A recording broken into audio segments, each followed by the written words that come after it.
Before you change your workout first ಅರ್ಥ ಮಾಡ್ಕೊಳ್ಳಿ current workout existing workout routine ಅಲ್ಲಿ ಏನೇನು ಇಂಪ್ರೂವ್ಮೆಂಟ್ಸ್ ಮಾಡಿದೀರಾ ಅಂತ. ವೆಯ್ಟ್ಸ್ ಇರ್ಬೋದು, ರೆಪ್ಸ್ ಇರ್ಬೋದು, ಓವರ್ ಆಲ್ ಮಸಲ್ ಗ್ರೋತ್ ಇರ್ಬೋದು ಆಯ್ತಾ. Without doing growth, without doing progression, you are changing workout, I don't think so it will make sense. Because ನೀವು next routine ಏನಿದೆಯಲ್ಲ ಅದರಲ್ಲೂ ಕೂಡ ಅದೇ ಮಿಸ್ಟೇಕ್ಸ್ ಮಾಡೋ ಚಾನ್ಸಸ್ ಜಾಸ್ತಿ ಇರುತ್ತೆ. ಸೊ ಹಾಗಾಗಿ try to understand the fundamentals ಆಯ್ತಾ. ನೀವೇನೇನು ಇಂಪ್ರೂವ್ಮೆಂಟ್ಸ್ ಮಾಡ್ತಿದ್ದೀರಾ ಅದನ್ನು ಟ್ರ್ಯಾಕ್ ಮಾಡಿ. ಪ್ಲಸ್ ನೀವು ಯಾಕೆ ಚೇಂಜ್ ಮಾಡ್ತಿದ್ದೀರಾ ವರ್ಕೌಟ್ ಅನ್ನೋದು ನಿಮಗೆ ಗೊತ್ತಿರಬೇಕು.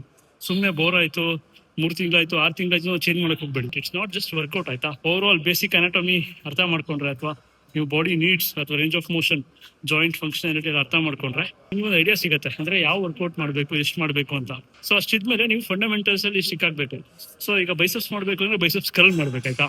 ಅದು ಬಿಟ್ಟು ನೀವು ಬೇರೆ ಏನೋ ಒಂದು ಏನಂದ್ರಲ್ಲ ವಿಚಿತ್ರ ಎಕ್ಸರ್ಸೈಸ್ ಮಾಡ್ತೀನಿ just because normal dumbbell biceps curl ಬೇಜಾರಾಗಿದೆ ಅಂತ ಇನ್ನೊಂದೇನೋ ಮಾಡಕ್ ಹೋದ್ರೆ ಮೋಸ್ಟ್ಲಿ ರಿಸಲ್ಟ್ ಬರ್ದೇನೆ ಇರ್ಬೋದು. ಯಾಕಂದ್ರೆ ಯು ಲ್ಯಾಕ್ ಅಟ್ ಫಂಡಮೆಂಟಲ್ಸ್. ನಿಮ್ಗೆ ಅರ್ಥ ಆಗ್ಬೇಕು ರೇಂಜ್ ಆಫ್ ಮೋಷನ್ ಎಷ್ಟಿರಬೇಕು, ಟೆಂಪೋ ಎಷ್ಟಿರಬೇಕು, ಅಂಡ್ ಓವರ್ ಆಲ್ ಎಕ್ಸಿಕ್ಯೂಷನ್ ಎಷ್ಟು ಪರ್ಫೆಕ್ಟ್ ಆಗಿ ಮಾಡಬೇಕು.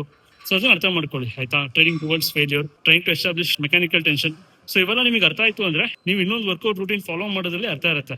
ಇದು ಅರ್ಥ ಮಾಡ್ಕೊಂಡ್ರೆ ಸುಮ್ಮನೆ ವರ್ಕೌಟ್ ಚೇಂಜ್ ಮಾಡ್ಕೊಂತ ಹೋದ್ರೆ ಪ್ರೋಗ್ರೆಸ್ ಬರಲ್ಲ. ಅರ್ಥ ಮಾಡ್ಕೊಳ್ಳಿ.